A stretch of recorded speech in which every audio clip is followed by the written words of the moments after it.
trying to give me a hard time. Hey, Facebook, you lucky dogs. Look who's here. Chazz Razzlowski. Hey. Hello. Hi. How are you doing? I'm doing pretty great. I'm just here in this drinking on this juice at a coffee shop. Who cares? What are you doing? Well, I'm on Zoom. I'm zooming in on people, breaking into their lives, practicing to be a stalker. That's pretty great. Stalking people seems pretty fun nowadays. You get to do it from the comfort of your own home. You don't have to do back in the old days like I wanted to do, is always peeking through windows and masturbating on the side of people's houses. Now I just get to masturbate and look at their Facebook page. Isn't it hard when they have different AKAs and you try to stalk them and you get lost in there looking? Yeah, it's like too many different porns. It's like, oh man, what genre of you am I gonna stalk and masturbate to today? Is it, oh geez, I hope it's the anime version. And sometimes like a school teacher will have a Facebook thing of her real name, and then she'll have this like porn Facebook thing that she doesn't want the PTA to know about. Yes, that's right. And those are the kind that I love to find and beat off to their regular pages and let them know publicly on their, hey, I really liked your porn stuff, but I'm still going to keep pounding my beef to this regular shit of you with your husband on a cruise, eating a pizza, drinking a wine, not the naked shit that you try to make me pay for. Yeah, you got to go for not the obvious stuff that everybody else is beating off to. I get it. I always keep a mechanic's glove handy right around me anytime that I need to fucking get it off, because it just looks like I got a glove hanging out of the front of my pants. No one says anything to me. It's the entertainment world. Just get away with whatever you want. Have you ever, my thing is having a good time while I'm watching the newsman talk about the weather, because they use all kinds of words that they shouldn't be using, like pounding. Absolutely. You know the words they use when the storm is coming in? Those are nothing like a southern hard pounding storm. A storm front pounding the southern regions from 6 to 9 p.m. Nothing like that. A hard storm rolling in and just pounding away all night, all sweatily. That's what I like. How did you know I used to be a newsman and use the meteorology weather stuff? That's great. That's how I would do it. I'd get them in by sexualizing all the weather stuff. So tell me, Chazz, word has it that you're an international entertainer, and I barely know you from your therapy mic that I've gone to a few times. I've seen you around. You've been so nice all the time to me, respectful. What the heck? Tell me about your international entertaining, please. Include Coolio in it. Oh, it's pretty fun. Coolio and I hang out all the time. He loves to make me chili. One of the things about being friends with somebody like that is if you're actually friends with them, you don't know the stuff they do for work or care.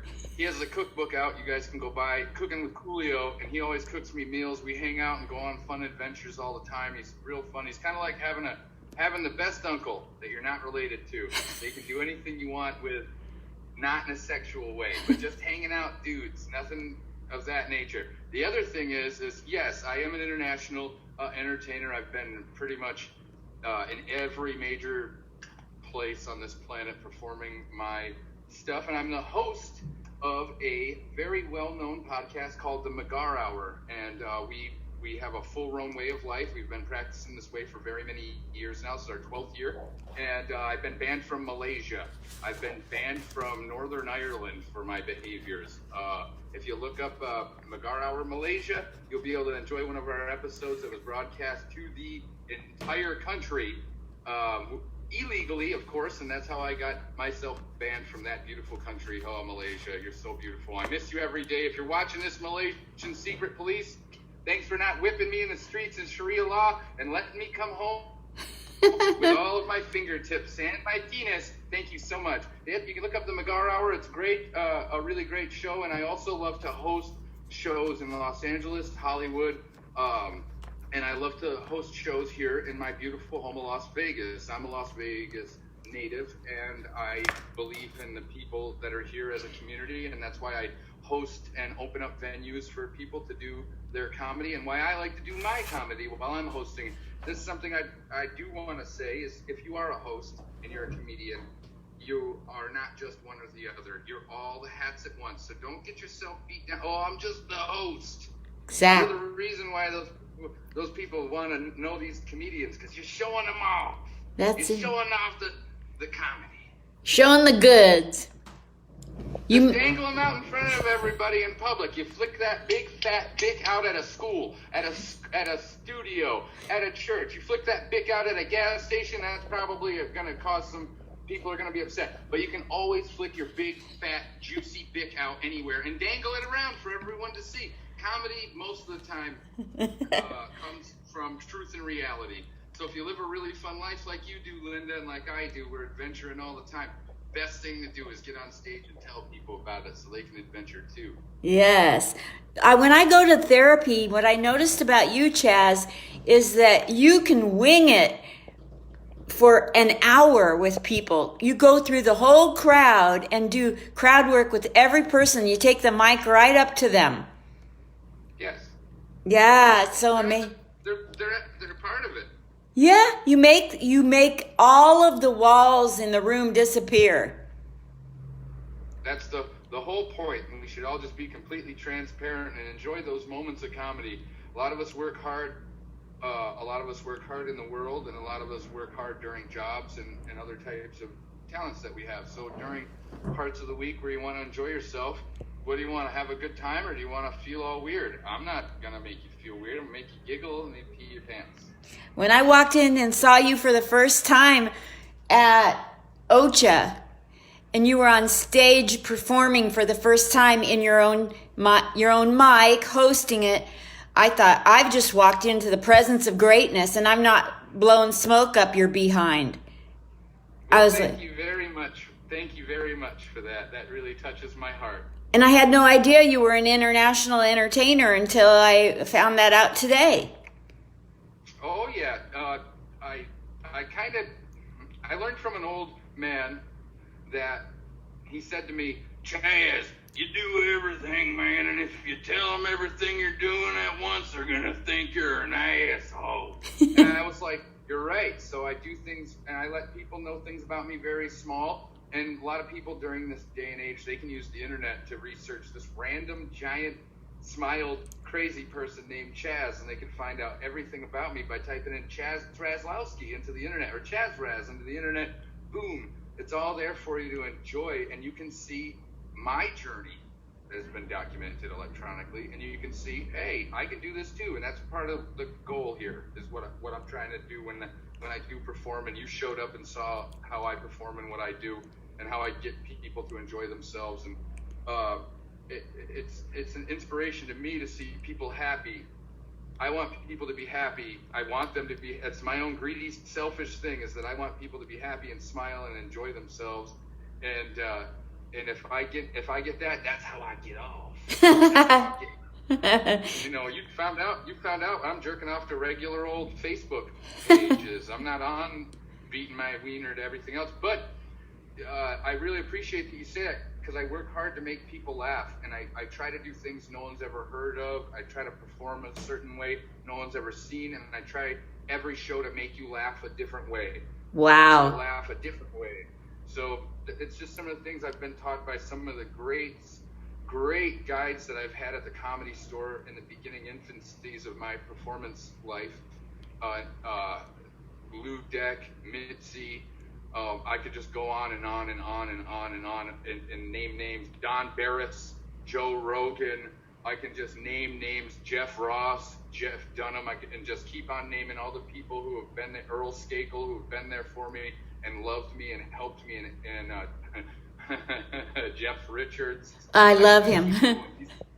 These people took the time to see something in me that I didn't know I had, and they helped me expose that. And to be able to be part of that family, it not be not be from that city or anything, and they invited me to come there and be a part of that family. I take everything that I've learned from those performers and I try to put it into this. There's a book that I do recommend called The Science of Laughter by Lou Deck, and if you guys are interested, you can send me a message on Facebook and I'll send you the link. You can download that book on me. It's for free. You don't have to pay for anything, but I do definitely try my best to make people smile and laugh the best and at most I can. It's a really great honor to be able to talk to you about this and high-five you over the internet. Oh man, it's my pleasure to have you on. How long have you been performing comedy, and what's it like doing comedy in West Hollywood in LA? Well, I'll tell you, it's sometimes it gets very lonely, and sometimes there's no one in the rooms at all except for you and your comedian friends, and you help your friends build bits, and you hang out there. And in West Hollywood, anybody could show up at any time. It's a giant melting pot of all sorts of fun, wild individuals from different types of walks, every type of walks of life you'd ever want in your entire life, to just a regular normie, regular old square Chazz type guys showing up, these types of things. I've hung out with Gene Simmons there. I've done a bunch of weird things in that city that do it, but it always comes back to Nevada's my home. I love the state of Nevada, every part of it. Carson City, thank you so much for being our state capital. Las Vegas is always beautiful. There's never a shortage of inspiration here in our state or city, and I believe that the comedians we have here are some of the strongest and most original comedians, and they're the hardest. They go the hardest, and that's why I support them so good like this. And while I see you guys down there watching, I see you watching us talking. I love you guys. The whole reason I get to do this is because of this. And to answer your question about this, I've been performing probably since 1994 or 1995. Wow. I've been raised in a family where entertainment was number one above all else. How come? And I had an uncle who was in a metal band, and I had family and relatives who worked in the entertainment industry, from making all the way back into the 20s and 30s, making wardrobe and writing scripts and doing all sorts of for RCA and Paramount when they changed over, and a whole bunch of.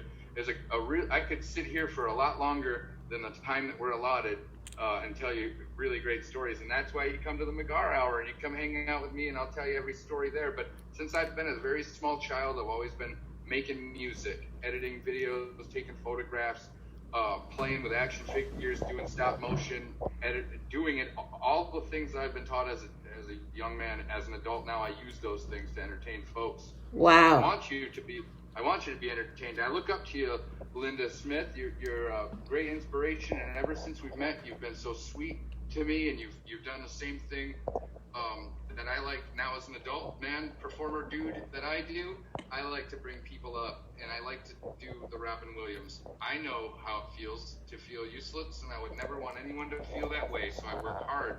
And to see how hard you work, you make people smile every single day.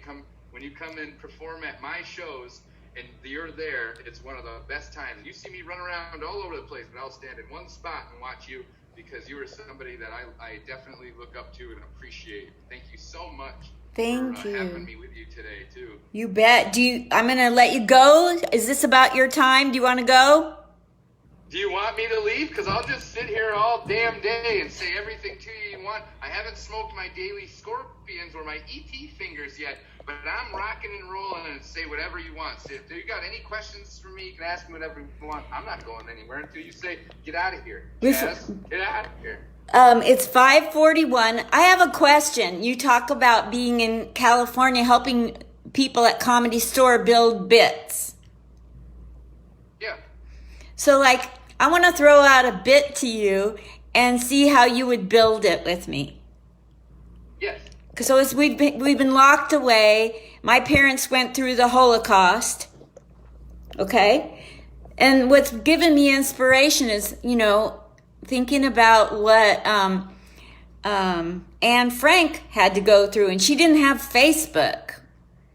She couldn't Google where are the Nazis today, or, find their iPhone, And I want to build a bit around it. Yay or nay, and how would I build it? To make it funny, and I have to let them know that I'm of Jewish descent. You just come out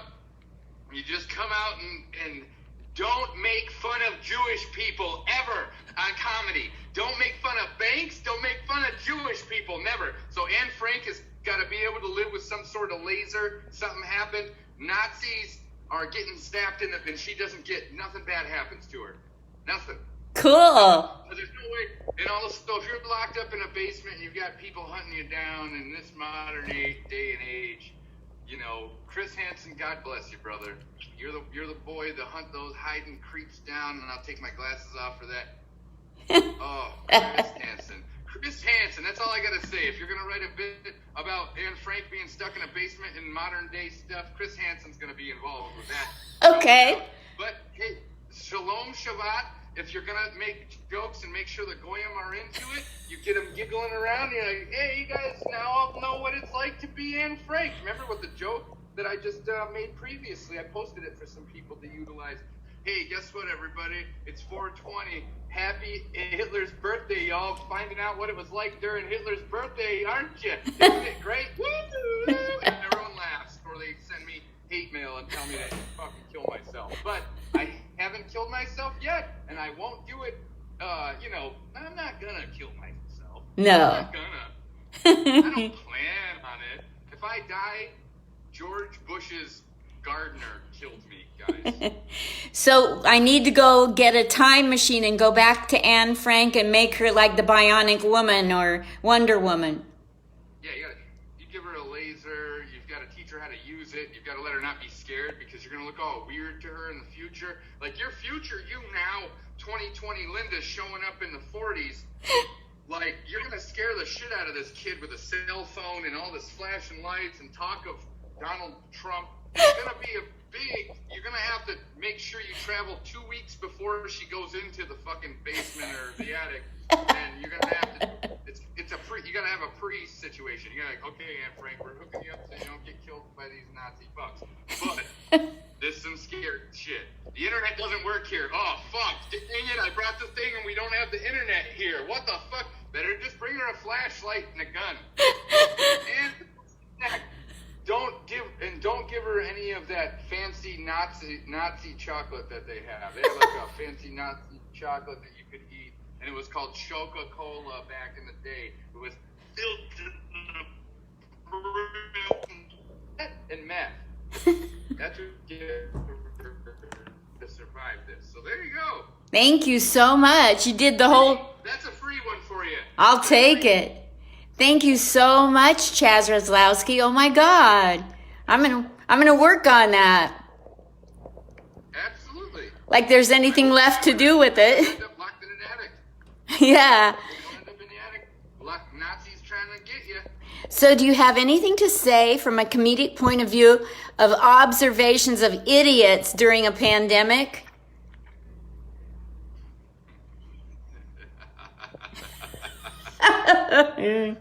Oh man, well I'll tell you, I'm a punk ass little bitch that stayed in my house the entire time, and I can tell you by not looking at the news and only going to the store that I go to, thank fucking God I'm somebody that doesn't like to chew his fingernails or lick doorknobs or do anything like that, because these people are dumb out here. You don't care about other people's health and safety, and you're showing me you don't care about your own health and safety, and that makes you a very selfish person in my opinion. It's okay, I get it, you want to be free and do whatever you want, and that's great, but they had leper colonies for a reason, you understand, right?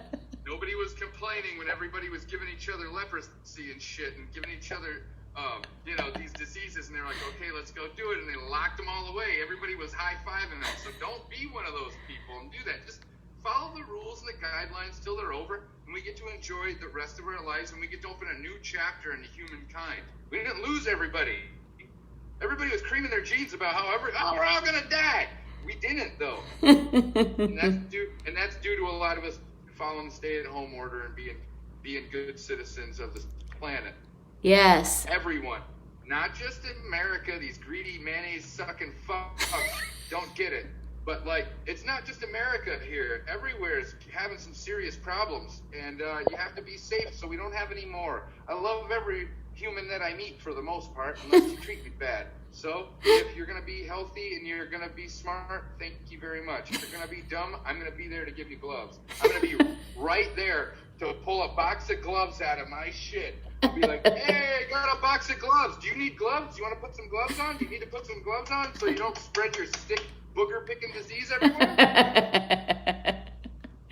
Perfect. Thank you so much. I'm going to let you go, and I thank you so much for dropping by and giving everybody hope and laughter. I just met you at a coffee shop. I don't know. What are you drinking? What's the flavor in that jug? Oh, I'm drinking some hibiscus and guava. That sounds good. Okay, I'm gonna let you go. Thank you so much. Come back anytime. You just hit me up and you can drop by anytime I have time. All right. About to see you soon, and it was really fun. It was really fun. Thank you. Bye. Love you. Love both of you.